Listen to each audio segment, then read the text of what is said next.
How to log in Snapchat on other devices. Have you ever wondered if you can use your Snapchat account on more than one device?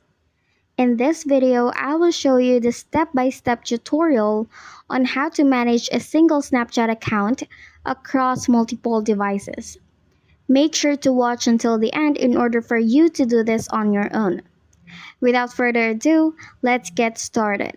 Have your Snapchat application on your mobile device, then open it. Make sure that you are properly signed in, and once you're done, pay attention on the profile icon on the top corner of the screen.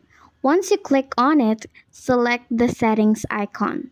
Now, what you might want to do is to log out your account in order for us to try logging in another account in other devices.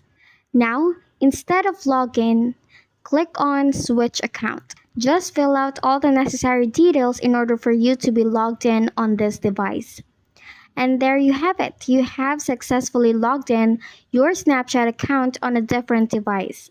I hope this video helps. Thank you so much for watching.